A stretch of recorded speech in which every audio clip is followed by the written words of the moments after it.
siku ya jana tulikuwa tunazungumzia kuhusu kifo. Na vile watu wanavyokiona kifo, wanakiona na njia tofauti. Na jana tukaweza kuangalia, tukaona ya kwamba maisha yetu, maishani mwetu tunahitaji tuweze kutambua na kuelewa kifo vizuri.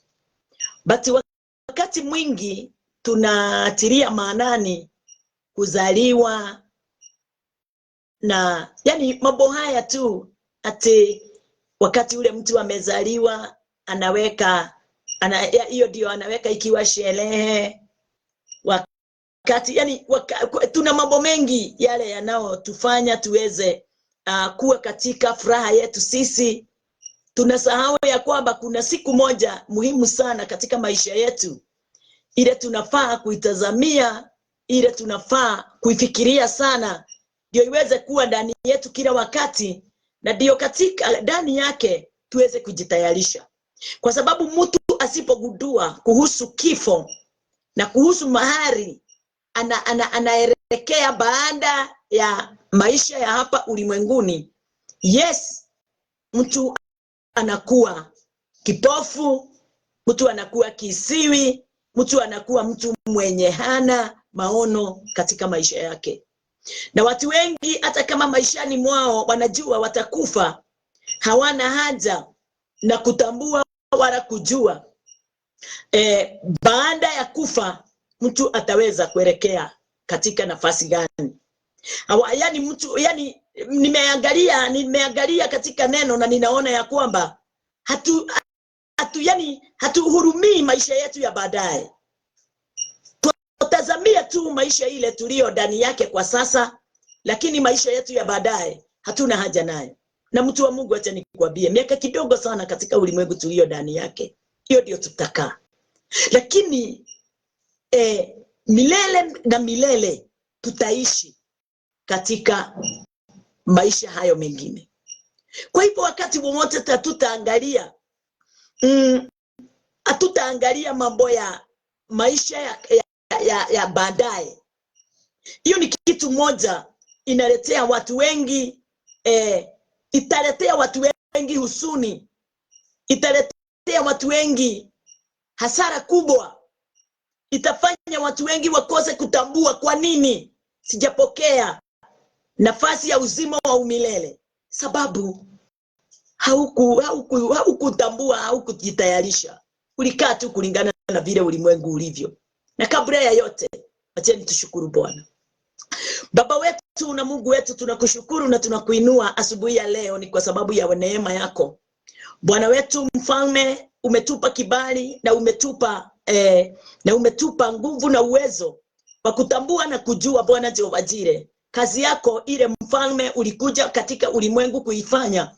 Ndio nasi tukaweza kufuatilia mwenendo wako na kazi yako, ndio tuweze kupokea kibali na uwezo wote kupitia kazi yako ile, Bwana Jehova Jire, umetufanyia.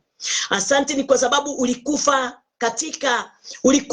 katika msalaba, ukasikwa na ukafufuka, ndio sisi wote tuweze kupokea kibali kutoka kwako.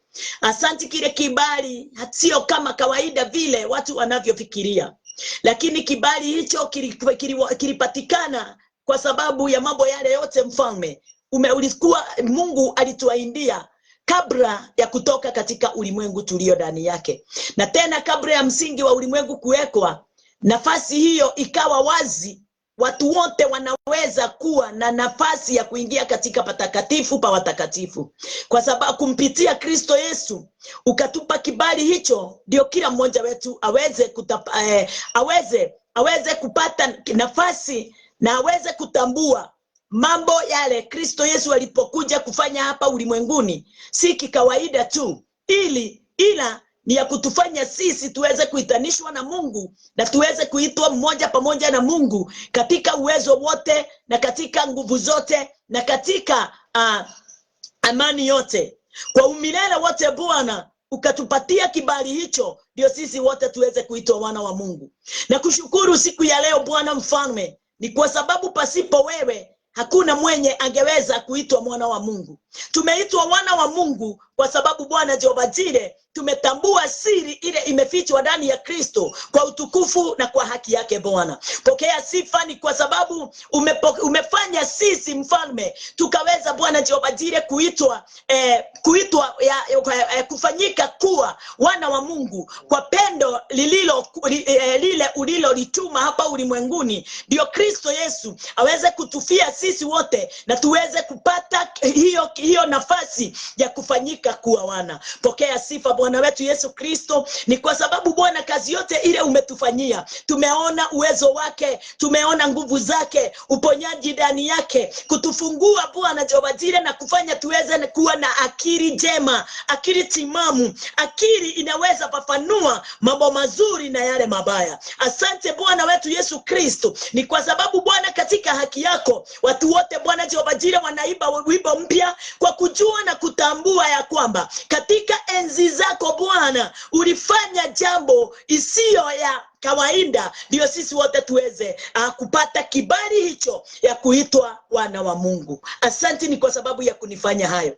Asante ni kwa sababu ya kuniinua. Asante ni kwa sababu ya kuniita na kunichagua. Asante ni kwa sababu ya mtumishi yote yule Bwana ametambua yeye ni nani katika wewe ama ndani yako. Yeye yule anajua na anaelewa ya kwamba ndani yako hapo ndipo amani iko. Ndani yako hapo ndipo uponyaji uko. Ndani yako hapo ndipo uwezo wote na mamlaka yote ipo. Ndani yako Bwana Jehova Jire, hapo ndipo umilele unavyotoka. Pokea sifa mfalme wetu Jehova Jire, ni kwa sababu umetupa kibali kikuu sana cha kuwa na revelation ndani yetu Bwana, katika mawazo yetu na katika mioyo yetu. Tumepokea kibali ya kutambua na kufafanua mapenzi yako wakati wote Bwana, na wakati tunapoyatambua yanakuwa nguvu zetu, yanakuwa uwezo wetu, yanafanya Bwana Jehova Jire tuweze kutoka katika huzuni na tuingie katika pendo lako Bwana. Wewe mfalme ni nguvu zetu, wewe mfalme ni uwezo wetu, wewe mfalme ni ngao yetu, wewe mfalme Bwana Jehova Jire,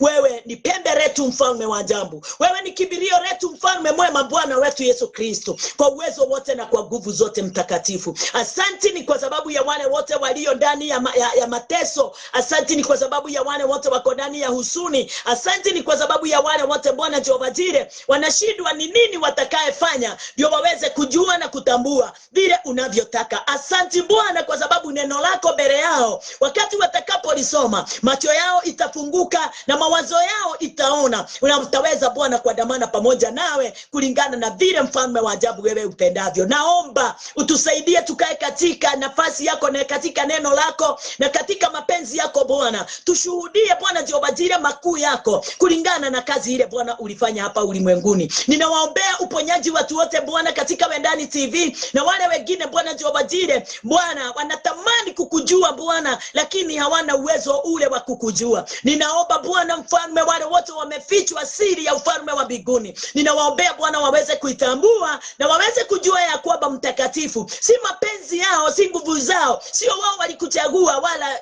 ni wewe tu uliweza kuwachagua.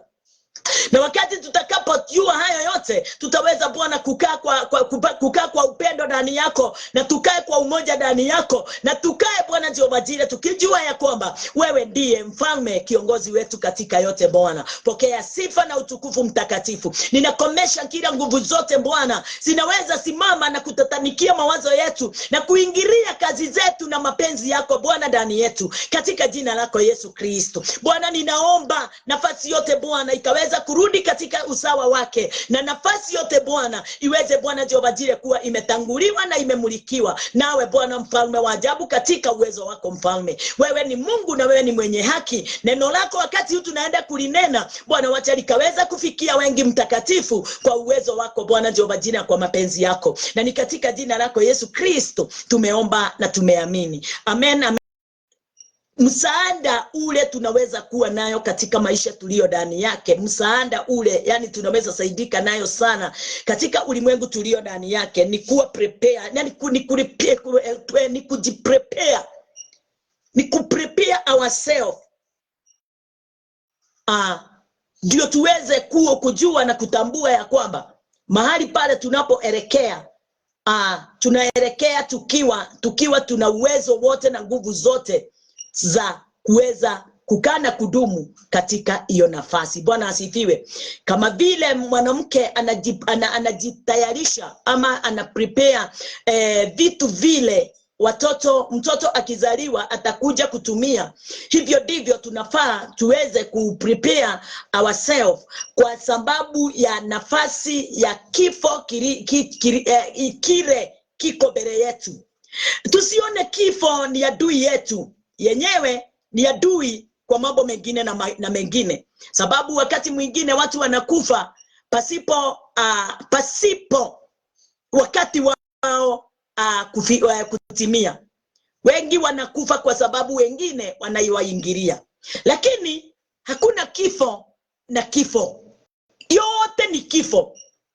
Ufe ukiwa na miaka yako kisawa, ufe ukiwa mzee, ufe ukiwa mchanga, na kuambia mtu wa Mungu, yote ni kifo. Na wakati tutakapotazamia ile kifo, tutaweza kuwa katika nafasi njema katika maisha yetu. Kwa hivyo our topic tunaita ya kwamba tunasema ya kwamba tunaita sorry, kuna kitu hapa ninaona kanarukaruka, na ni lazima tuweze kutengeneza kila kitu, tuweze kutambua yale yote inayoendelea, tuweze kutambua mapenzi ya Bwana katika maisha yetu siku ya leo. In this world, our topic, nataka tuweze kutambua kitu moja. In this world, the only thing you can prepare for is death. Sio kuwa na mali mingi. Tutasoma katika kitabu ya Psalms. Tuone hata kama mtu amebarikiwa na ameinuliwa na njia gani, mwisho wake utakuwa namna gani. Lakini kwanza wacha nirudie tena. In this world, the only thing you can prepare for is death. Kwa hivyo hakuna kitu kingine unafaa kujitayarisha juu yake katika ulimwengu tulio ndani yake isipokuwa tu kifo. Na hiyo ndio jambo muhimu sana katika maisha yetu sisi wote, wakati wowote tuko katika ulimwengu tulio ndani yake. Kwa hivyo nataka tuweze kuingia katika neno, na lile neno tutakapolisoma ni lile tuliyosoma siku ya jana, ndio tuweze kutafakari kuhusu upendo wa Bwana. John 3:16 ndio tuweze kuangalia mambo mengine kuhusu neno ya John 3:16. Inatuambia ya kwamba for God so loved the world that he gave his only begotten son, that whosoever believeth in him should not perish but have everlasting life. Kuna jambo moja ninaona hapa katika hiyo neno tumelisoma ikisema ya kwamba ati whosoever believeth in him should not perish. Nitarudia hii jambo hata kama jana nilizungumzia, na nitalirudia na hii njia ya kwamba kwa nini Yesu alitayarisha mwanae wa kipekee kabla ya msingi wa ulimwengu kuwekwa? Kwa nini Mungu alitayarisha mwanae wa kipekee kabla ya msingi wa ulimwengu kuwekwa? Alitayarisha mwanae wa kipekee kabla ya ulimwengu kabla ya ulimwengu kuwekwa, sababu alijua mwanadamu anayeenda kumuumba anaweza kuja na akatae mapenzi yake. Anaweza muumba, na kwa sababu atakuwa na mawazo yake, na kwa sababu atakuwa na freedom yake, atumie freedom yake kulingana na vile anataka, aweze kutoka katika nafasi ya Mungu na ingie katika nafasi yake mwenyewe. Kwa hivyo Mungu akatayarisha kwanza yeye yule atakaye mkoboa mwanadamu katika ulimwengu wa giza, wakati mwanadamu atakosa kusikia sauti yake wala kufuata maagizo yake. Na ukweli ninaona ya kwamba kumbe Mungu alikuwa anajua mwanadamu anaweza kuja na aweze kumkosoa, aweze kukausha moyo wake, aweze kukataa mapenzi yake. Na kwa sababu Mungu anampenda mwanadamu sana, kulingana hata na vile amesema kwa vile Kiswahili, kwa maana jinsi hii Mungu aliupenda ulimwengu hata akamtoa mwanae pekee, ili kila mtu amwaminie asipotee. Yes. Kwa sababu ya upendo uliomo ndani ya Mungu, ama uliokuwa ndani ya Mungu, ama hata saa hii uko ndani ya Mungu, alimuleta mwanae, alimweka mwanae Kristo Yesu katika nafasi hiyo, kwa sababu alikuwa anajua ya kwamba mwanadamu anaweza anaweza kataa mausia, anaweza kataa mamlaka ya Mungu.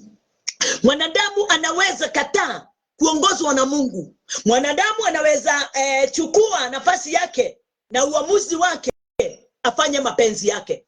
Kwa hivyo Mungu, kwa sababu ya ule upendo, akamweka tayari mwanae wa kipekee. Yule hakuwa na mwingine isipokuwa tu yeye. Akamweka katika mwanya, ati ulimwengu ukinikataa, nitamtoa mwanangu kwa ajili ya ulimwengu. Nitamtoa mwanangu kwa sababu ya kiumbe kile nimekiumba kifananacho na mimi. Na hiyo ikawa kweli kabisa. Mungu ametenda hiyo jambo. Na wakati alipolitenda, akamweka Kristo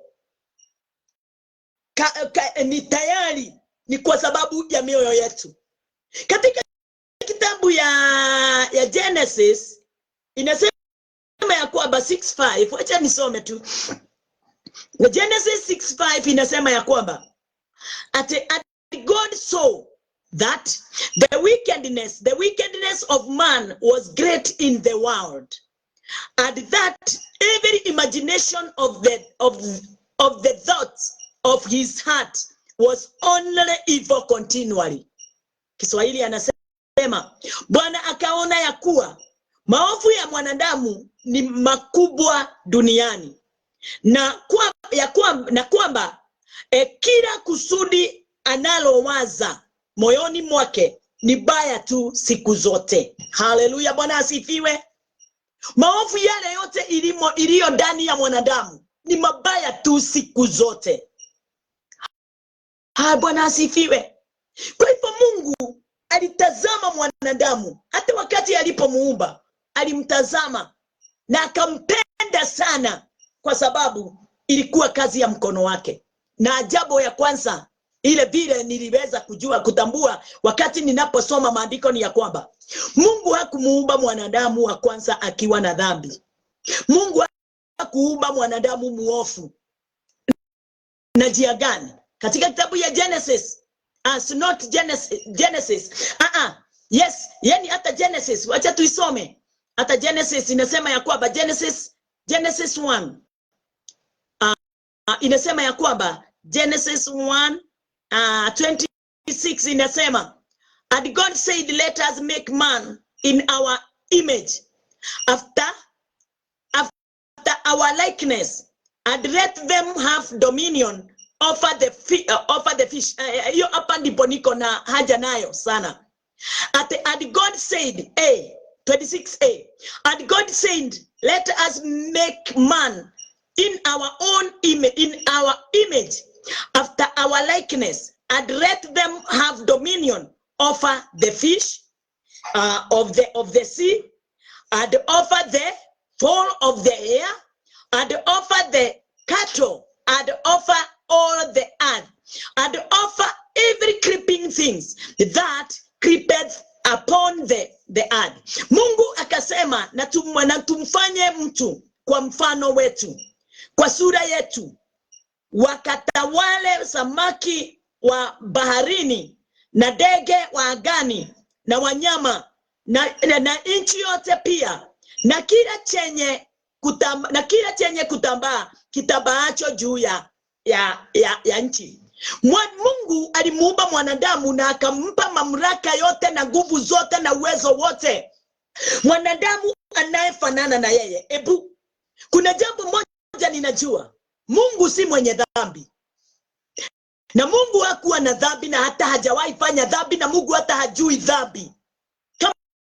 Kama vile anamsemea mwanae, hivyo ndivyo alivyo. Kama mwanae hajui dhambi, hajawahi fanya dhambi, hajawahi kuwa katika hali ya upotofu, hivyo ndivyo baba alivyo. So wakati ule Mungu alikuwa anasema tumuumbe mwanadamu kwa mfano wetu, ni kuonyesha ya kwamba mwanadamu yule Mungu aliyemuumba, alimuumba mwanadamu anayefanana na yeye. Mwanadamu asiyejua dhambi, asiyefanya dhambi. Lakini kwa sababu ya mwanadamu, kwa sababu ya mwanadamu kutofuata, hakukubali kufuata. Tunamuona Adam wakati alipoumbwa, aliumbwa kwa mfano wa Mungu, kwa mamlaka ya kiungu, kwa mapenzi ya Mungu. Lakini Adam alitazamia mambo mengine, yale ilimtoa kwa Bwana. Mungu hakuumba mwanadamu akiwa katika nafasi ya uovu. Hakumuumba na dhambi. Alikuwa mtu kamili kama vile Mungu alivyo kamili. Lakini baada ya kupewa mamlaka na nguvu na uwezo wote, hata baada ya Mungu kumtahayarisha, yani kumuarat, ni kwa ajili ya kitu chochote kile kinaweza kuja kumtoa kwake, mwanadamu hakutilia maanani wala hakutazamia yale Bwana anayoyafanya. Mwanadamu akawa moyo wake ni mtukutu, moyo wake ni wa tamaa, moyo wake ni wa kutoka katika nafasi yake na kuingia katika nafasi ya wengine. Haleluya. Tunatambua vizuri sana katika Genesis 1, wakati Mungu alianza uumbaji, hakusema na kuwe na giza na hakusema kuwe na kifo. Lakini tuliziona zimekuwako automatic. Mungu akatayarisha mwanadamu kwa sababu ya hizi vitu, hajasema ziku na siwe na sikawa tu. Akatayarisha mwanadamu kwa sababu Mungu alijua haya mambo yamekuja, na sijasema iweze kuwako. Inaweza kuwa na kazi yake mbovu, sababu kitu chochote chema kinatoka kwangu. Iwe ni Mungu sasa. Jambo lolote jema, baraka yoyote jema, blessings, inatoka kwa Mungu. Lakini kuna vitu hazijatoka kwangu, kama giza na kama death. Ni lazima nitayarishe mtu wangu asiingie katika giza, asiingie katika death. Na akamwarat Adam and Eve wasikule tunda la ujuzi wa mema na mabaya, kwa sababu wakati watakapokula hiki kitu kimejiita death, hiki kitu kimejiita darkness, kinaweza kuangamiza. Ukweli, mwanadamu hakutaka kutambua wala kujua. Aliingia katika nafasi yake. Mwanadamu aliumbwa, hapo ndipo nilikuwa. Mwanadamu aliumbwa akiwa mkamilifu. Mwanadamu aliumbwa akiwa chombo kikamilifu kama vile Mungu ni mkamilifu. Nafasi nyingine ninaweza kukusomea ni katika Ephesians 1:4. Katika Ephesians 1:4 inasema ya kwamba according as he has chosen us in him before the foundation of the world, that we should be holy and without blame before him in love. Kama vile alivyotuchagua katika yeye kabla ya kuwekwa msingi ya ulimwengu, ili tuwe watakatifu, watu wasio na hatia mbele zake katika pendo. Yes, aliumba mwanadamu asio na hatia. Aliumba mwanadamu mtakatifu katika nafasi yake katika pendo. Bwana asifiwe. Having predestinated us unto the adoption of children by Jesus Christ to himself according to the good pleasure of his will. Kwa kuwa alitangulia kutuchagua. Nani yeye alitangulia kutuchagua ili tufanywe wanawe kwa njia ya Yesu Kristo, sawa sawa na uladhi wa mapenzi yake, si mapenzi ya mwanadamu. Haleluya! Si mapenzi ya mwanadamu, ni mapenzi yake. Mwanadamu kama angekaa katika nafasi ya Mungu, hakungekuwa na kifo. Na ndio ninazungumzia juu ya kifo, kwa sababu kifo kinaangamia. Kifo kinafanya moyo wa watu wengi iweze kuinama. Lakini kwa sababu kiliingia katika nafasi yetu, kwa sababu kilikaribishwa na kikapata kibali na nafasi ya kutuua, Mungu alimtayarisha mwanae Kristo Yesu. Katika kitabu ya Revelation 13, acha nione kama nitakumbuka hiyo mstari. Katika kitabu ya Revelation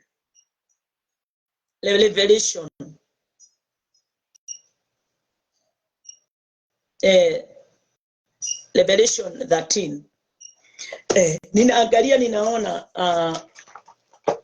ya kwamba Revelation 13:8 inasema ya kwamba, Revelation 13:8 inasema ya kwamba, yes, and all that dwell upon the earth shall worship him, whose names are not written in the book of life of the Lamb slain from the foundation of the world.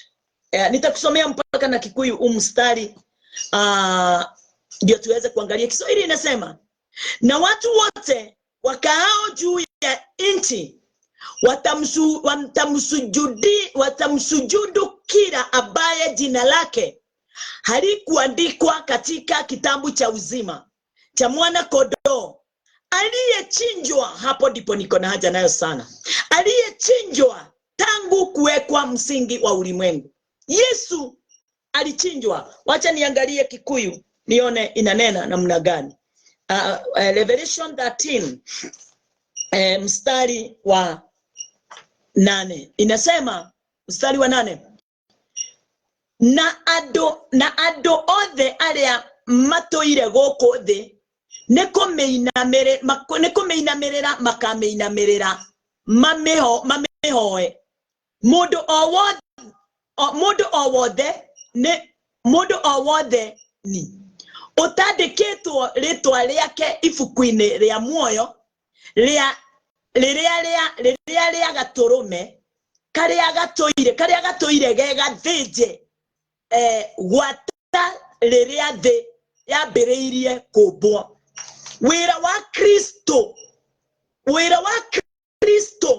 ti hindi wajia. Wira wa Kristo, kazi ya Kristo haijaanza leo ama miaka 2000 imekwisha. Biblia inatuambia kwamba kabla ya msingi wa ulimwengu Yesu alichinjwa. Yesu alitolewa dhabihu. Yesu alikufa kabla, kwa sababu ya mwanadamu asio na akili ya kutambua mapenzi ya yule amemuumba. Kwa hivyo atakatayarishwa kwa sababu ya kututoa katika maovu yetu na katika maisha yetu ya kikawaida ile tulijichagulia mpaka siku ya leo. Bwana asifiwe. Mwanadamu amejichagulia kukaa katika maisha yake, amemkataa Mungu, na hapo ndipo kifo ya mwanae Kristo Yesu kiliingilia ndio kiweze kutuokoa wakati ule tutakuwa tumekufa katika dhambi. Hindi iria twakwitene tondu wa mehia, Yesu Kristo niguo arutirwo agikua ni tondu wa mehia maito, niguo nie nawe tutikanae gukiuragwo ni gikuo kiria gitafangitwo ni Ngai. Si Mungu alipanga kifo kile tunaopitia siku ya leo, kiliingilia tu katika mwanya, kilipitia upande. Hivyo ndivyo Roman 5 inasema, kiliingilia katika mwanya, kikakuja kuangamiza mwanadamu, kikakuja kuua mwanadamu. Bwana asifiwe. Haleluya. Na wakati ule ninapotazama katika kitabu ya John, wacha nikuangalilie kitu moja mahali pale. Ninaangalia, ninaona ya kwamba tusipotambua kifo ni nini, hatutajua, tutapigana vita kubwa sana katika maisha yetu, tukifikiria ya kwamba kifo ni kitu fulani. Lakini kulingana na neno la Bwana, kifo kinanena. Biblia inasemaje katika kitabu ya John? Katika kitabu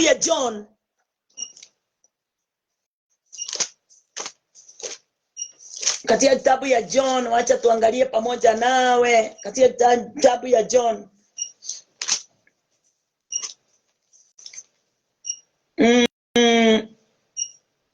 Muraini yoshiro igaterere.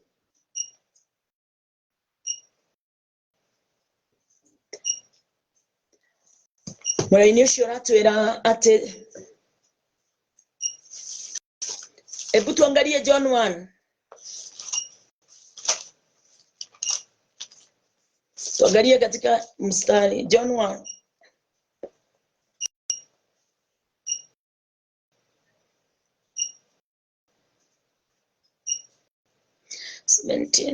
Wacha niangalie mstari wa 17. John 1:17. Katika kitabu ya John 1:17, wacha tuone, kwa sababu watu wengi hawaelewi, watu wengi mamati menyagage kukiumete ha. Wanafikiria kifo ni kifo tu.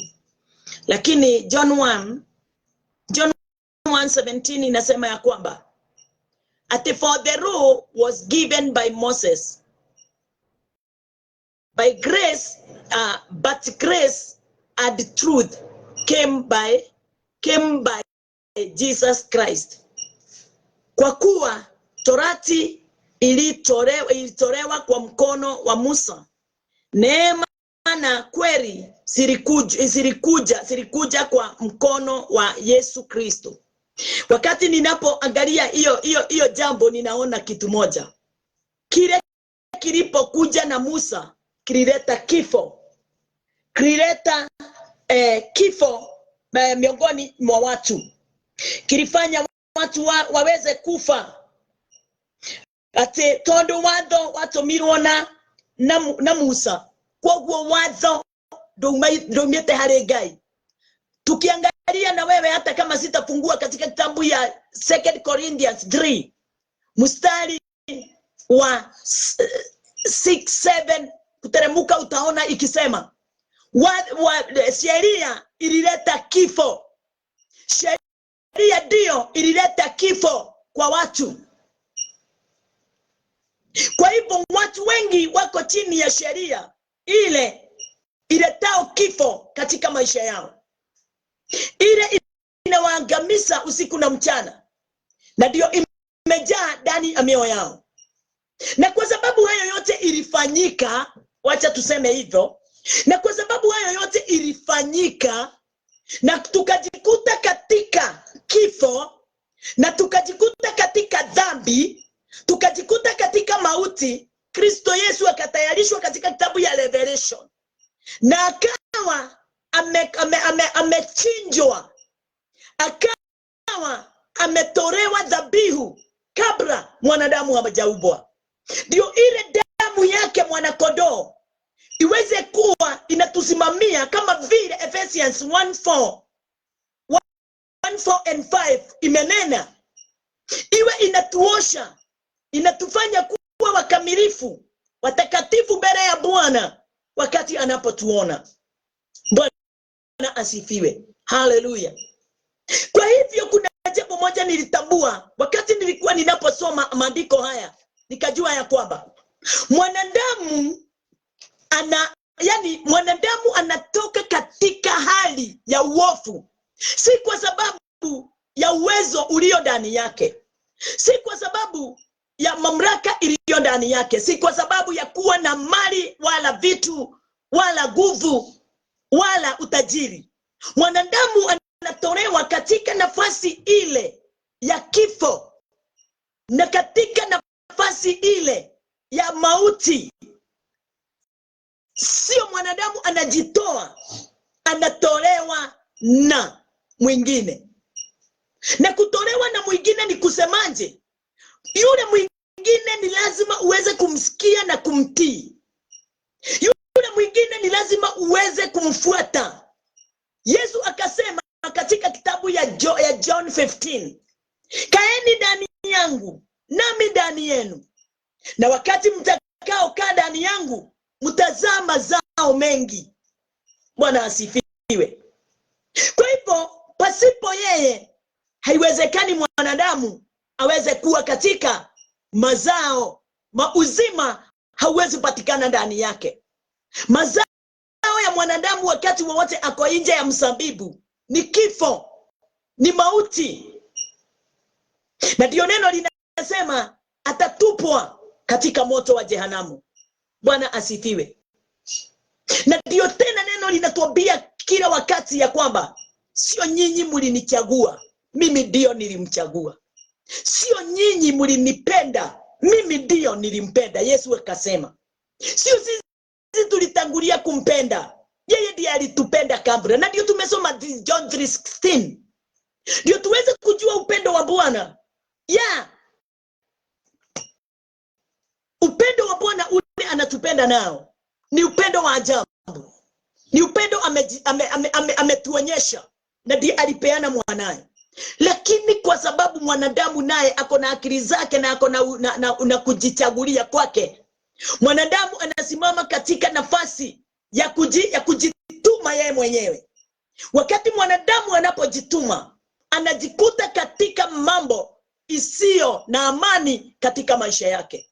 Anajikuta katika hali ya kusononeka na kuaibika, na kujikuta katika nafasi ya kujiuliza maswali yenye haina anza. Kwa sababu nini? Kwa sababu amekosa kutambua kifo ni adui kubwa sana katika maisha yake.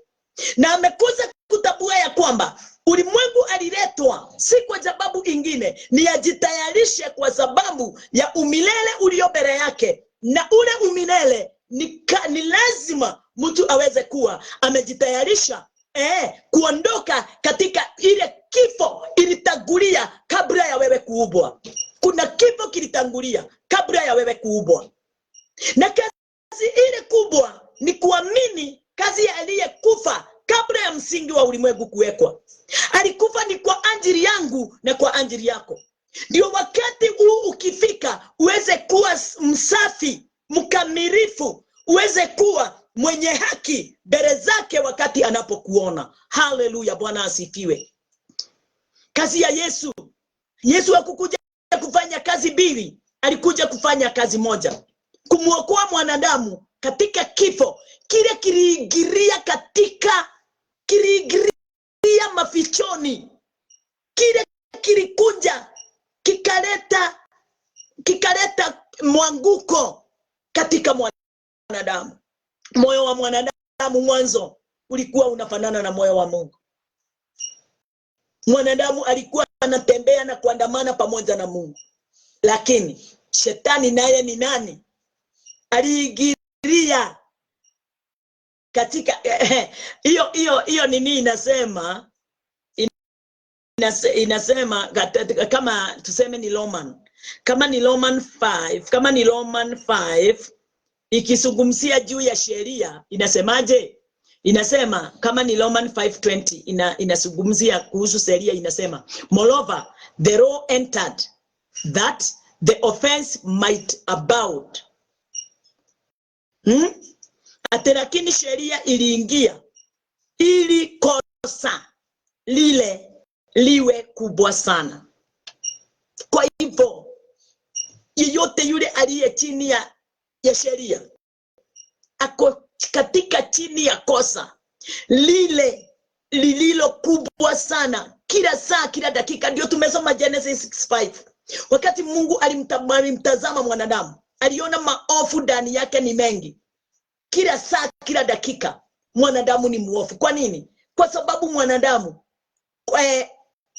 anaongozwa na nini? Amejipeana katika sheria. Sheria ile ililetwa na mkono wa mwanadamu kumpitia malaika. Lakini Yesu Kristo alitumwa na Mungu mwenyewe aje ulimwenguni. Hakuna mahali Kristo alitangamana na mwanadamu ate ndio aje ulimwenguni atimize mapenzi ya Bwana. Biblia inatuambia katika kitabu ya Hebrews 10 ya kwamba aliingia patakatifu na damu yake mwenyewe, akatolewa dhabihu moja ya kutosha ndio aweze kuokoa watu wote katika dhambi zao. Na ndio ile John 3:16 iweze kusimama ya kwamba kwa yeyote yule atakaye muamini, na kumwamini ni kuamini hiyo kazi aliyoifanya. Kwa yeyote yule atakaye muamini, atafanywa nini? Ataweza kupewa uzima wa umilele. Bwana asifiwe. Ni lazima mwanadamu, mtu wa Mungu, mpendwa wangu, tuweze kutambua kazi ya Kristo vizuri na tuweze kuandamana nayo vyema. Ni kwa sababu kuna uhatari mtu kutoelewa kifo kile kilio mbele yake sio mapenzi ya Mungu. Kifo si mapenzi ya Mungu. Wacha tuangalie pamoja nawe katika kitabu ya 2 Corinthians. Inasema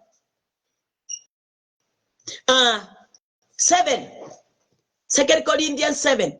But if the ministration of death, written and engraven in stones, was glorious, so that the children of Israel could not steadfastly behold the face of Moses for the glory of his countenance, which glory was to be done away. Hebu tusome Kiswahili. Basi ikiwa huduma ya mauti, katika neno la Biblia huduma ni aina mbili. Kuna huduma ya mauti na huduma ya uzima. Kuna huduma ya mauti na kuna huduma ya uzima. Na Biblia inatuambia kwamba basi ikiwa huduma ya mauti iliyoandikwa na kuchorwa katika mawe ilikuwa katika utukufu ya ati ile sheria iliyoletwa na Musa, ikiwa imeandikwa katika mawe, si mnaijua ile 10, kama ilikuwa na utukufu mpaka wana wa Israeli hawangeweza kumtazama Musa uso wake, kwa sababu ya vile hiyo sheria Musa alikuwa ndani yake ilikuwa na utukufu. Hapa ndipo kizuizi na kizungumkuti na confusion iko, sababu wakati watu wanatazama sheria wanaiona ikiwa na utukufu, wanaiona ikiwa na ulebo wake mkuu sana, wanaiona ikiwa sawa kuliko hata kazi ya Kristo. Inasema ya mawe ilikuja katika utukufu, hata Waisraeli hawakuweza kukazia macho uso wa Musa kwa sababu ya utukufu wa uso wake. Utukufu ule ulikuwa katika uso wa Musa, nao ni utukufu uliokuwa unabatilika. Utukufu ule ulikuwa katika uso wa Musa, Biblia inasema ulikuwa unabatilika. Kubatilika ni kusema nini? Ulikuwa unakaa kwa muda alafu unakwisha. Na hivyo ndivyo mwanadamu alivyo. Anataka mambo yale ya muda kidogo, na hawatambui wala kuelewa hasara iliyo katika mambo hayo ya muda. Kitu ya muda mdogo, wakati umekipokea, kinakufurahisha kwa mwaka, miaka 5, miaka 10. Kinakufurahisha kwa masiku, kinakufurahisha hours, lakini baadaye kinatoweka. Faida yake ni gani? Biblia ikasema katika mstari wa 8. Wacha tuangalie 8. Faida yake ni nini? Kama itakuja alafu iweze kutoweka, iweze kuondoka. Kama utapata 1,100 siku ya leo, alafu hata kabla haijamaliza kazi yake imetoweka, jambo lile ulikuwa umeanza linasimama, watu wote wanakuangalia na kuchekelea. Inauliza, how shall not the ministration of the Spirit be rather glorious? Je, huduma ya Roho haitazidi kuwa katika utukufu? Ebu, huduma ni mbili, kuna ya Roho na kuna ya mauti. Na watu wengi wako chini ya huduma ya mauti.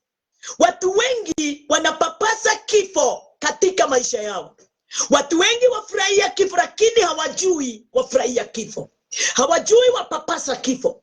Hawajui wako chini ya mamlaka ya ile kitu itakuja kuondoka, itakuja kukwisha.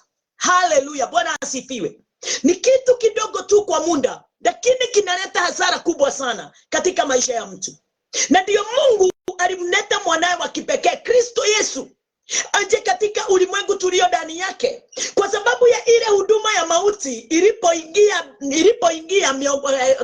katika ulimwengu. Ile ilileta kifo na ikaleta mwanguko na ikaleta mshangao usio wa kawaida. Ndio Yesu Kristo, wakati mtu yeyote yule atatazamia ministration of spirit, atatazamia huduma ya Roho, azidi kuwa katika utukufu. Lakini huduma ya kifo, mtu atazidi kuwa katika kifo, na baada ya kuingia katika kifo, chochote kilicho mkononi kitaondolewa, kwa sababu chochote Mungu hajakipanda kitaondolewa, na chochote kile Mungu amepanda kitakuwa katika huduma ya kuzidi na kuongezeka na kuwa na amani na kuwa na furaha na kuwa na pendo. Bwana asifiwe.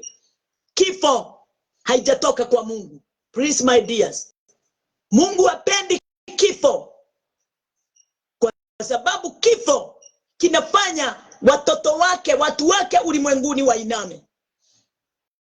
Kinafanya watoto waondokewe na baba zao. Kinafanya watoto waondokewe na wazazi wao. Kinafanya wazazi waweze kuondokewa na watoto wao. Kilio na huzuni zinatanda ndani ya maisha ya mwanadamu. Mungu hakuwa anaumba mwanadamu afe.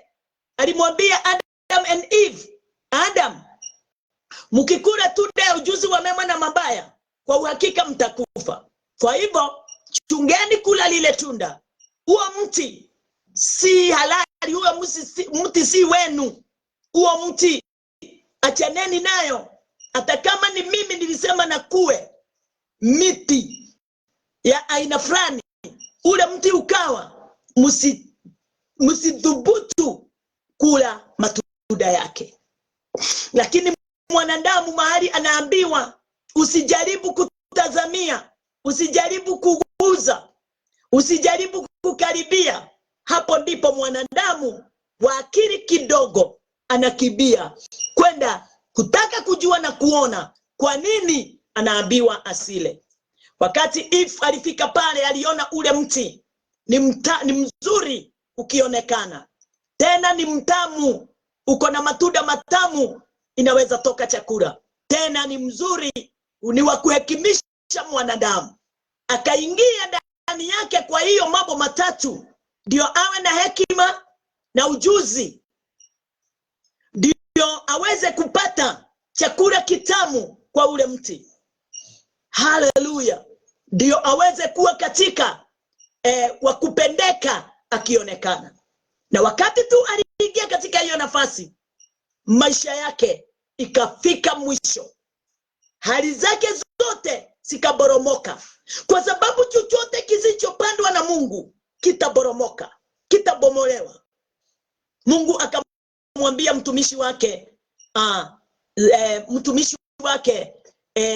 anaitwa tunamuita mtumishi wake Jeremiah akamwambia, Jeremiah, nimekuita na nimekutuma ukabomoe, ukaharibu, ukaangushe mpaka ukaue, halafu baadaye usimamishe, yani upande na usimamishe. Kwa hivyo katika kazi ya Mungu kuna mambo inafaa kutopewa nafasi katika mwanadamu aliye na akili za Mungu. Mwanadamu anafaa kuwa na discerning spirit wakati wowote anayefanya kazi pamoja na Mungu, ndio aweze kutambua, kudistinguish kile hakifai na kile kinafaa. Ndio uweze kuweka moyo wako katika nafasi ya amani na furaha wakati wowote. Bwana asifiwe.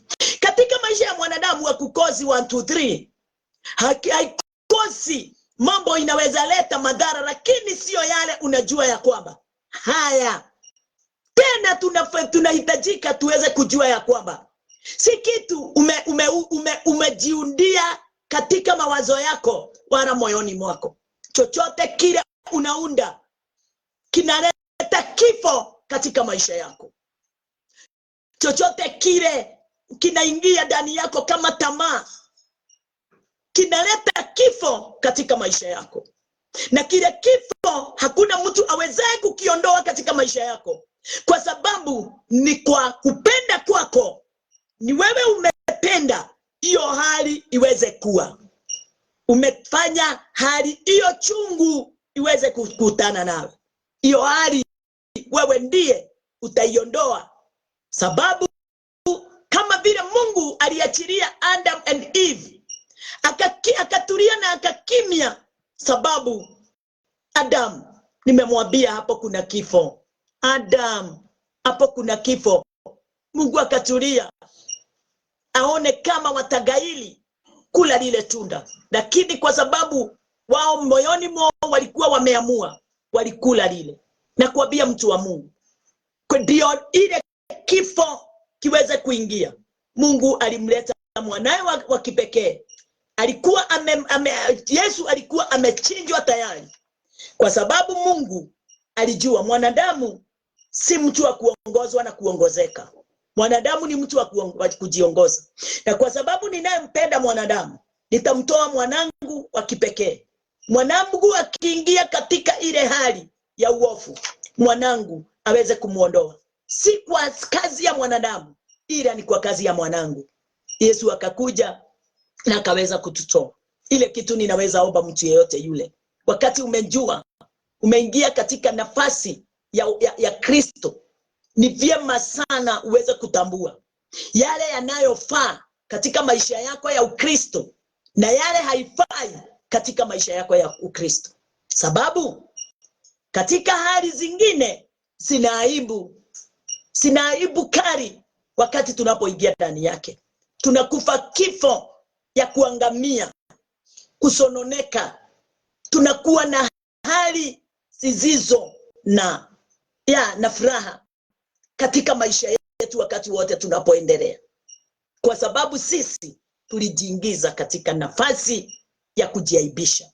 Hata kama neno linasema hatutaaibika na hatutaaibishwa, ukiingia katika nafasi ya kujiongoza, yale yote imenenwa inakuwa nullified katika maisha yako. Inakuwa kitu sasa hakina nguvu tena, hakina uwezo tena. Sasa hali ya utumwa ndio inaanza sasa kuingia katika maisha yako. Unafanyika kuwa mtumwa wa mambo yale haingekuwa inafanya kazi ndani yako, haingekuwa inakutumikia, haingekuwa inaleta mwanguzo, haingekuwa inaleta kilio wala husuni. Lakini kwa sababu uliyakaribisha, sasa kazi ni gani? Utaaibika tu, utaangamia tu, utagojeka tu, utakuwa katika nafasi ya kilio siku zote, kwa sababu umefungulia shetani mlango wa kuleta yale Mungu alisema, haya iondokeeni, haya itambueni, si nafasi yenu, ini nafasi ya shetani. Bwana asifiwe. Kwa hivyo mtu wa Mungu, mahali pale wakati tulipokuwa tunasoma hiyo John 3:16, niliangalia nikaona ya kwamba aliletwa kwanza ndio mwanadamu asiweze kuingia katika kifo ya umilele, ndio mwanadamu aweze kupokea umilele wote katika maisha yake. Yes, umilele, utukufu, uzima uweze kuwa pamoja na mwanadamu katika.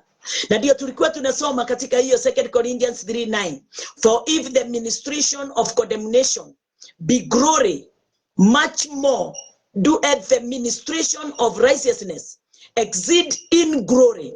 Kwa maana ikiwa huduma ya adhabu ina utukufu, siuze huduma ya haki ina utukufu unaozidi. Kwa nini nimesoma haya na ninazungumzia juu ya kifo? Kwa sababu sheria ni kitu moja inaua watu. Sheria ni kitu moja inaua mwanadamu. Sheria ni kitu moja inaondoa mwanadamu katika nafasi ya uungu, inamuingiza katika nafasi ya mambo ya ulimwengu. Sheria inakuingiza katika kazi ya ulimwengu. Sheria inakuingiza katika tamaa yako. Sheria inakuingiza katika giza. Ukijaribu kuifanya, ukijaribu kuirekebisha, unaingia katika kifungo kikuu sana, na katika utumwa mkuu sana wa kutumikia sheria. Bwana asifiwe. Kwa hivyo katika ile nafasi namba 10 inasema, for even that which was made glorious had no glory. In this respect, violation of the glory that excellent. Maana hata ile iliyotukuzwa haikuwa na utukufu hivi. Ile iliyotukuzwa, Moses alipewa hiyo sheria na ilitukuzwa, lakini haikuwa na utukufu. Ilikuwa inabatilika kwa sababu ya utukufu usidio sana.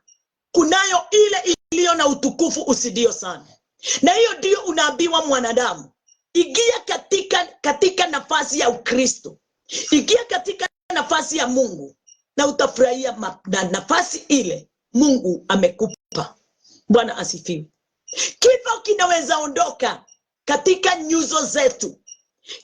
Kifo kinaweza ondoka katika mioyo yetu wakati tunapotambua na kuelewa ya kwamba kuna kifo kilikuja kikiwa kimejificha sana kupitia Musa. Hata kama Musa hakuwa ndani yake, alikileta tu kwa sababu watu walisema wataweza.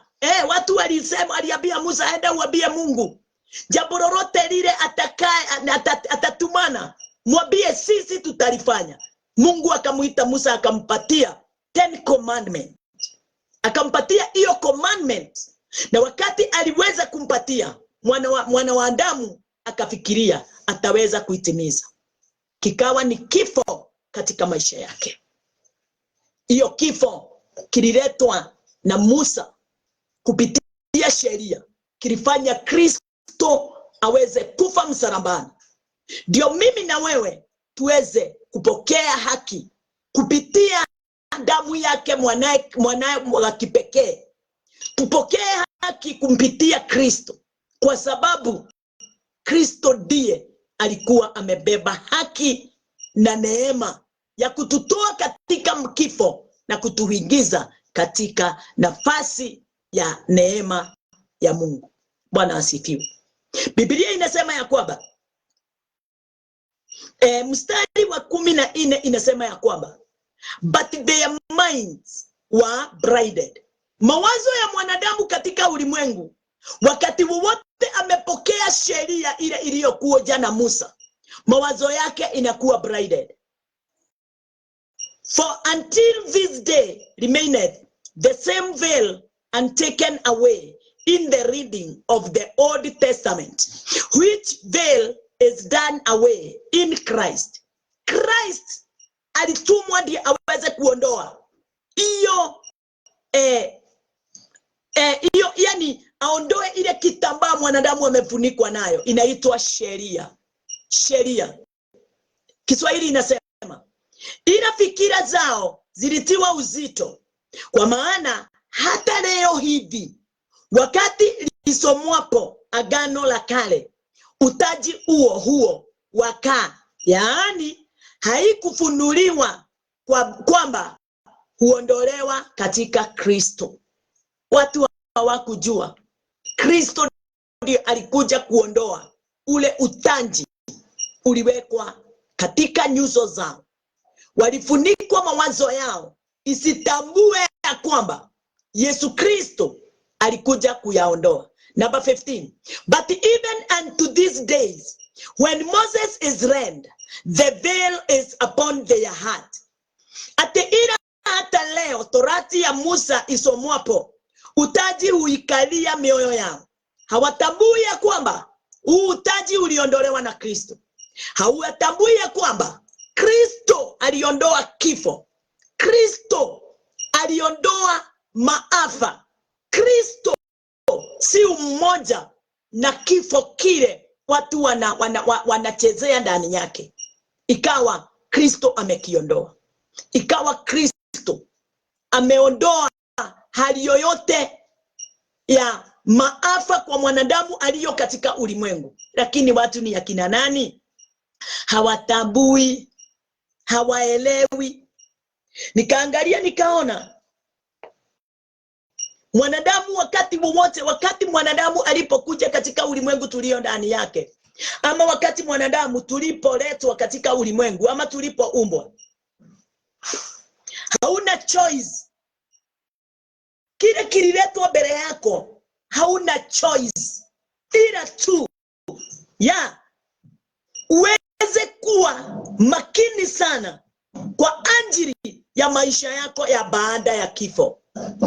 Maisha yako ya baada ya kifo ndio ya umuhimu sana kuliko yale tunayoishi siku ya leo. Baada ya kifo, maisha yako itakuwa namna gani? Bwana asifiwe. Neno la Bwana linaendelea wakati wote kutuzungumzia likituambia kwamba katika kitabu ya Matthew 26:31, katika kitabu ya Matthew 26, tuone Yesu alinena juu ya nini. Matthew 26:31. Na kama vile Yesu alivyonena, hivyo ndivyo nasi tunafaa kunena. Hata anasema ya kwamba, then Jesus said unto them, all you shall be offended because of me this night. For it is written, I will smite the shepherd, and the sheep of the flock shall be scattered abroad.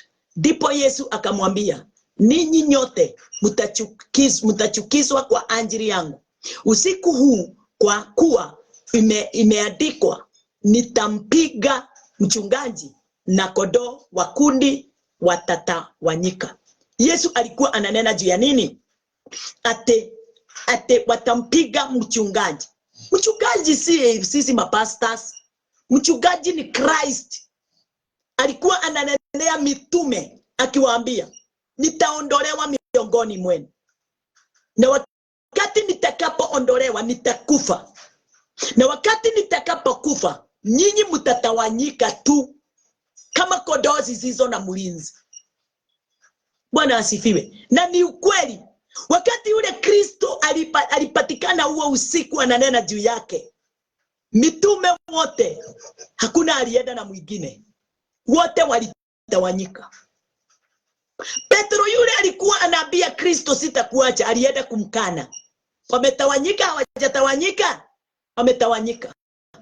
Sababu mwanakondoo ameondolewa miongoni, mlinzi ameondolewa miongoni mwao. Lakini furaha yangu ni ya kwamba aliondolewa ndio aweze kutukamilisha sisi katika kifo chake.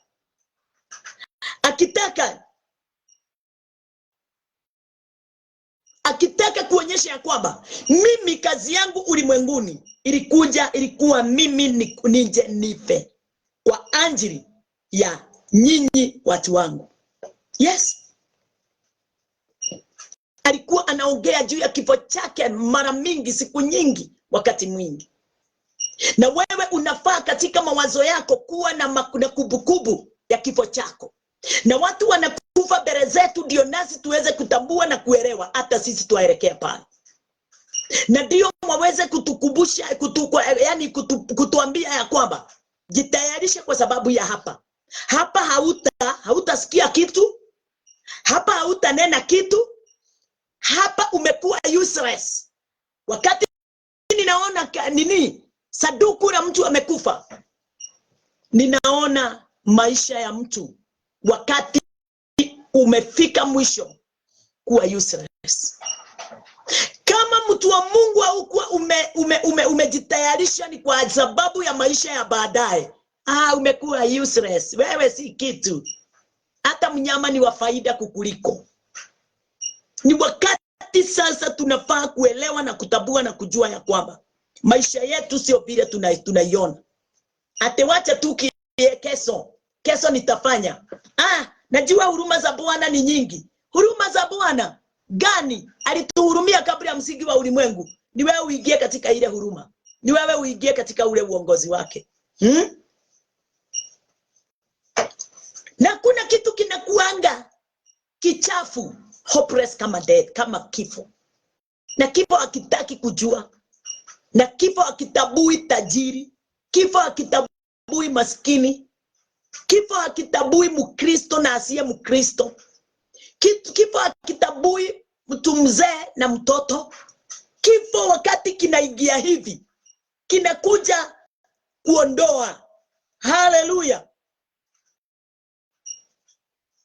Na wakati watu wetu wanakufa, tunasikia tukiwa woi, hatuna matumaini tena. Hatuna tumaini tena. Na ni vile hauwezi fanya kitu kuhusu hiyo kifo. Kuna mtu ananiambia, Bethy Irongo anasema, thank you for the death and the resurrection of our Lord Jesus. It gives us hope of eternity. Yes, Beth. God bless you. Yeah. Bwana asifiwe. Yesu alikuja kutupatia hope kwa sababu ya eternity. Yesu amekuja ndio sisi tuweze kujua hata kama kifo kimetupokonya watu wetu, hata mwisho wetu sio hapo. Lakini ni nani atatabua mwisho wake sio hapo? Yeyote yule anatambua, anajitambua na kujitayarisha ni kwa ajili ya kifo. Kama utajitayarisha kwa ajili ya kifo, moyo wako kumbukumbu moyoni, mawazoni. Na wakati mtu ako na hiyo kumbukumbu yenyewe, unasimama katika mwanya wa kutamani na kufanya mapenzi ya Bwana na kufuata maagizo ya Bwana na kukubali nuru ya Kristo iweze kuwa pamoja nawe moyoni katika maisha yako. Haleluya. Kifo kilikuja kutuonya. Kifo kimekuja kutuonya. Ukikosa kujitambua wewe, utakuwa mtu useless. Utakuwa mtu tu bure. Kwa hivyo kifo kinatuarat. Kuna mahali pengine munaelekea. Kifo kinatuambia kuna mahali tunaelekea. Na kinatuambia maisha ya mwili huu mwisho wake ni hapa, unaona hii sanduku. Sasa tafakari, baada ya sanduku hili ni wapi unaenda? Haleluya, Bwana asifiwe. Sio kukaa katika wafu milele. Hapana. Kuna mahali pengine tumewekewa mahali pazuri na mahali tutafurahia. Kuna wakati nilikuwa ninasoma katika kitabu ya Psalms, ninaona ya kwamba katika kitabu ya Psalms 49, wacha tuangalie pamoja nawe. Psalms 49. Psalms 49 inasemaje? Mstari wa 10 inasema, at for the seed that wise men die, likewise the fool and the British passion perish, and leave their wealth to others. Atinam ataliona hata wenye hekima hufa, mpumbavu na mjinga hupotea pamoja na kuachia wengine mali zao. Number 11. Their inward thought is that their houses shall continue forever, and their dwellings praises to all generation. They call their lands after their own names. Haya, makaburi ni nyumba zao hata milele. Maskani zao vizazi hata vizazi. Hao waliotaja mashamba yao kwa majina yao wenyewe.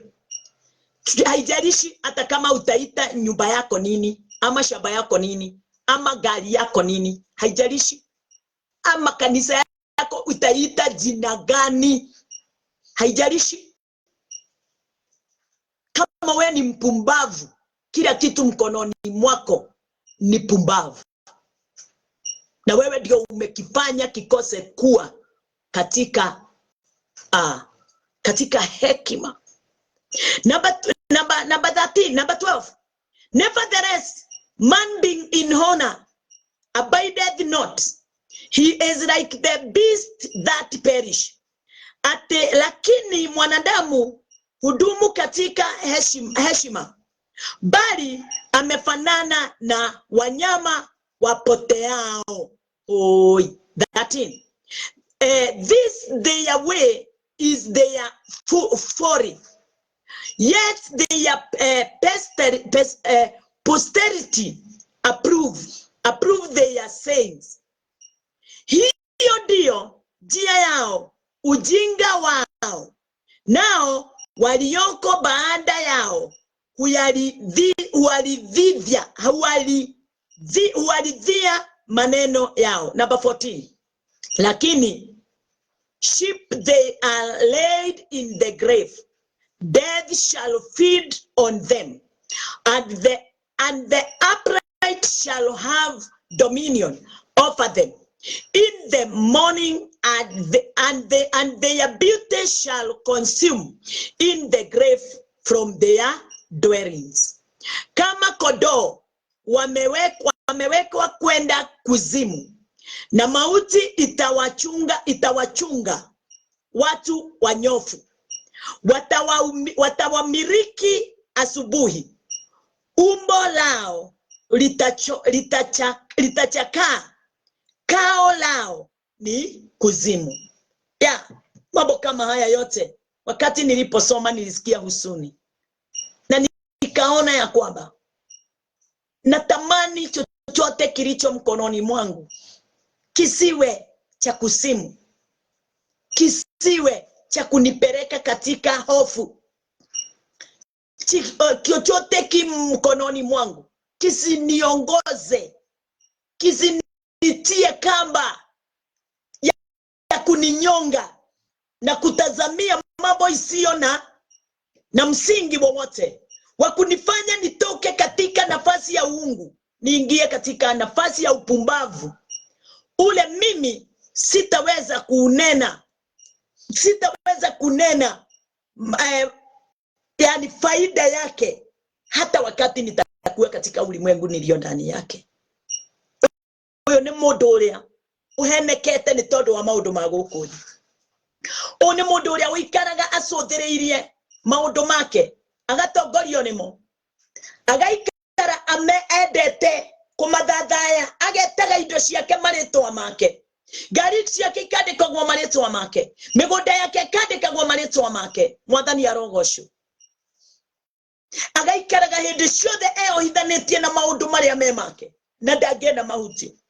Mundu ucio arikagiriria gutuika wa jehanamu tene na tene, na jehanamu yo miambagiriria rio guku thi. Na twakua Mambo yale yote tulikuwa tunachoka kwa ajili yake. Mambo yale yote tumeyakusanya, yote tunaiachia watu wengine. Wakiharibu, hawajui vile uliipata, lakini kwa sababu haukufanya Bwana aweze kuwa katika nafasi hiyo, ulikaa tu na ile veil imekufunika. Yani hata wewe unaangamiza uzao wako, unauangamiza na mambo yale wewe ulitangulia kuyafanya. Watoto wako hawakutambua wema wa kukaa katika Kristo. Watoto wako hawakutambua uzuri wowote katika kifo cha mwana kondoo. Hawakutambua neema yote itokao katika kifo cha Kristo. Hawajui kwa nini alikufa. Wanajua tu kufanya rosary. Wanajua tu kusema Baba wetu aliye mbinguni.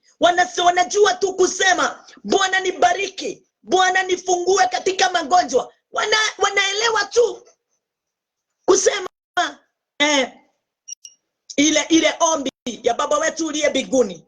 Hakuna kitu ingine, na kufikiria kwamba wakitenda mema na wakitenda kanisa usiku zote wamepokea uzima wa milele. Hawakujua kitu ingine. Mtu wa Mungu, ni wewe uweze kuwa mwalimu, uweze kuwa mwalimu wa familia yako, uweze kuwa mwalimu wa kuongoza watu wako katika neema ile Kristo Yesu aliileta pasipo majuto ndani yake. Haleluya. Kwa hivyo nakwambia hivi, tayarisha moyo wa mwanao kujitayarisha kwa sababu ya kifo kilio mbele yake.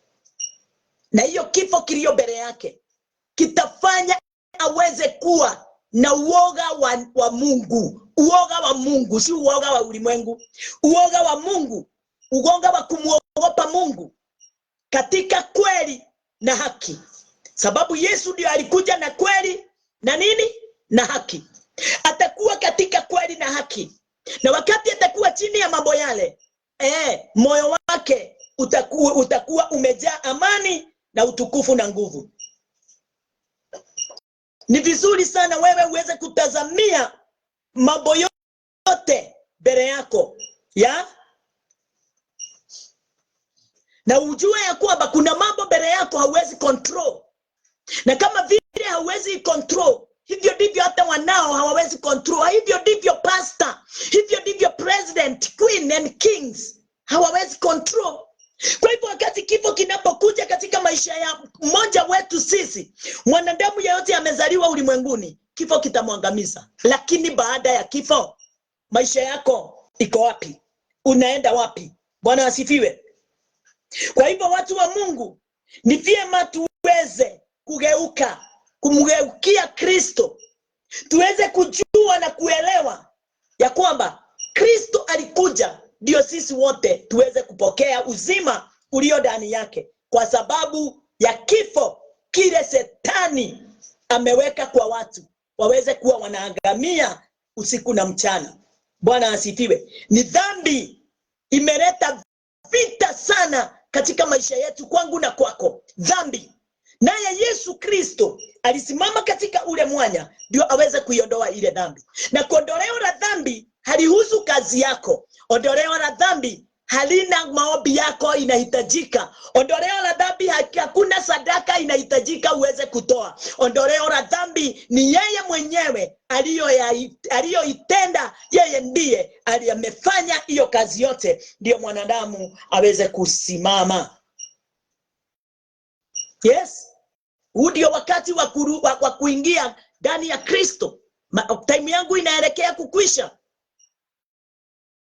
Ni wakati wa kupokea Kristo ndani ya moyo wako, sababu yeye ndiye ufufuo. Yeye ndiye ufufuo. Kifo kile kilikuja kukupokonya maisha yako. Yeye ndiye amesimama katika ufufuo wote, ndio aweze kuonyeshana utukufu na neema yake. Amini kazi ya Kristo. Haleluya. Fuata neno lake. Amini neno lake. wake, na utafika katika nafasi ya kuwa umezaliwa tena katika damu yake. Damu yake ilikuja kutuzaa mara ya pili, sababu mara ya kwanza kifo kilitupokonya. Kuzaliwa kwa pili katika damu ya mwana kondoo wa Mungu, hapo ndipo amani na uzima, eternal life, tunaipokea. Ni kwa ajili ya uweza wake. Bwana asifiwe. Wakati wa kufa ukikuja, hautaogopa. Hata wakati umekaa katika maisha yako, hautaogopa. Hata ikikuja kwa wakati kama huu, hautaogopa, kwa sababu unajua wewe umetayarishika katika kifo baada ya kifo.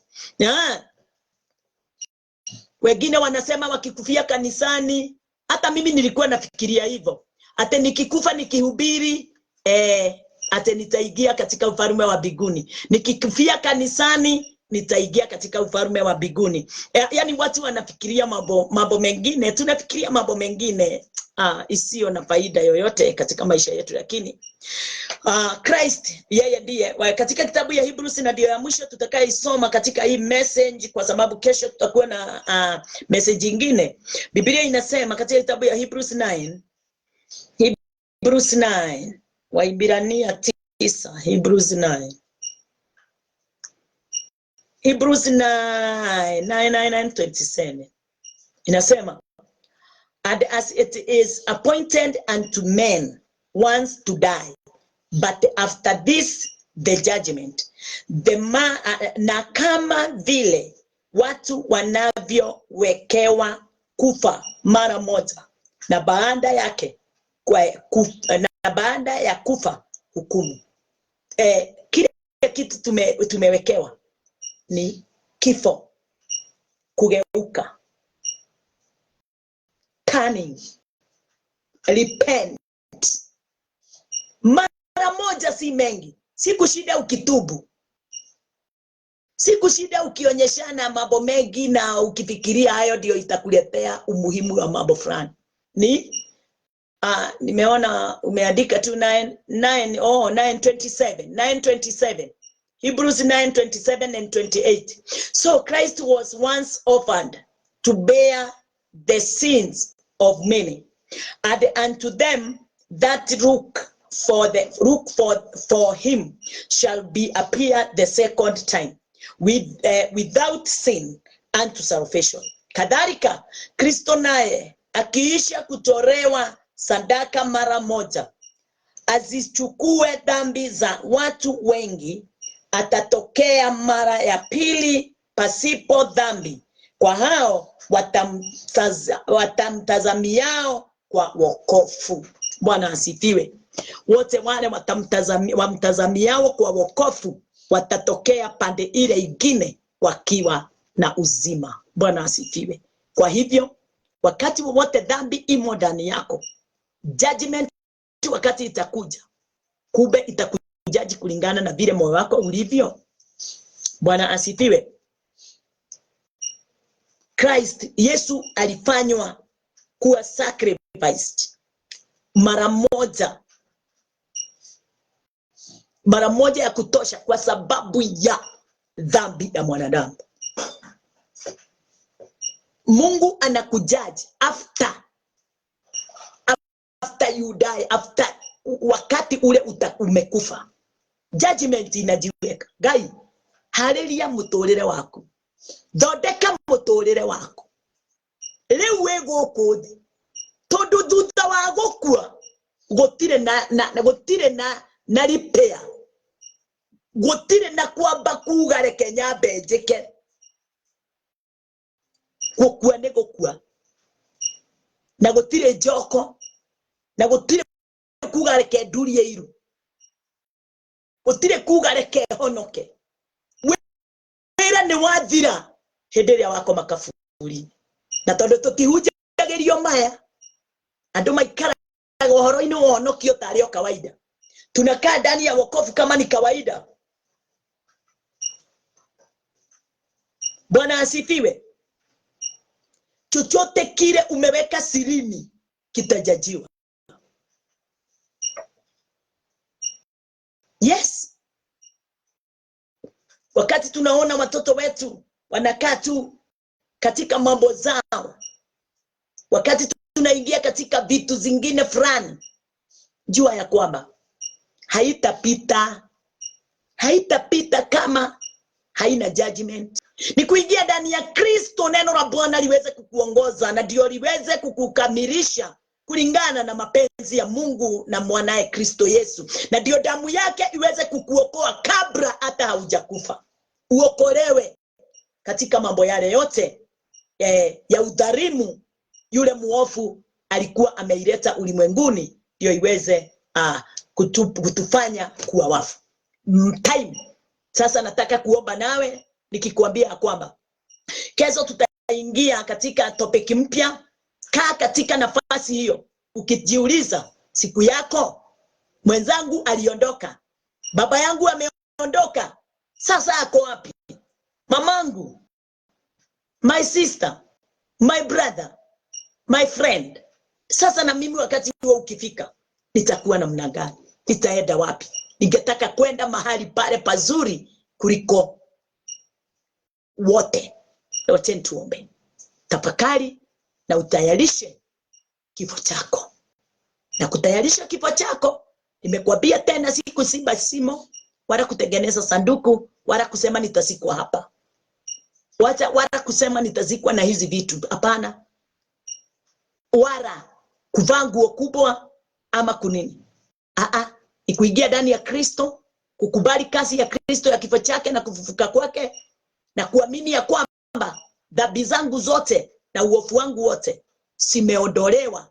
Sina dhambi kamwe. Mimi na Kristo tumefanyika kuwa mmoja. Alinichagua ndio niweze kuwa mmoja pamoja naye katika ufalme wake. Wacheni tuombe.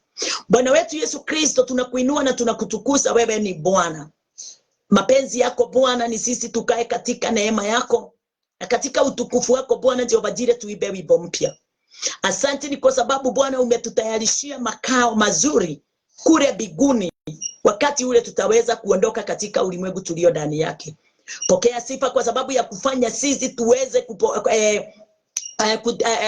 kuwa na ufunuo huo na kujua ya kwamba maisha yetu tu ni njia moja. Kujitayarisha ni kwa sababu ya mahali tutakapoelekea baada ya kukaa katika huu mwili. Huu mwili uko katika nafasi yake na nafasi ya mwili huu unakuishia hapa. Lakini baada ya hayo yote kuna uzima uliwekwa ndani yetu, na huo uzima ndio utaenda mahali pake. Judgment itakuja kwake. Ni kwa sababu Bwana Jehova Jireh, yale yote tumeyatenda hapa ni lazima ijajiwe. Bwana wetu Mungu na uzima wetu, wewe ndiye Bwana Jehova Jireh, umetupa neno, ndio tukilifuata neno hili Bwana tuweze kufika katika nafasi yako ile Bwana ulituwekea katika utukufu. Na kushukuru na kuinua kwa pendo lako Bwana na kwa haki yako na kwa uzima wako Jehova. Wewe ndiye mwaminifu na mwenye uwezo wote. Na kuinua na kutukuza nikisema ya kwamba watu hawa wote Bwana wamebarikiwa, watu hawa wote Bwana wameinuliwa, watu hawa wote wamepokea kibali, ni kwa sababu ya pendo lako Mfalme, kulingana na vile wewe upendavyo. Asante kwa sababu ya kutuokoa, asante kwa sababu ya kutupa uwezo wa kuitwa wana wa Mungu, na kujua ya kwamba damu yako tu ndio iko na uwezo wa kutufungua na kutufanya kuwa watakatifu kulingana na mapenzi yako Mungu, katika jina lako Kristo Yesu. Asante kwa sababu ya pendo hilo ulituonyesha na ukamtuma. Katika jina lako Yesu Kristo tumeomba sisi wote na tumeamini. Amen.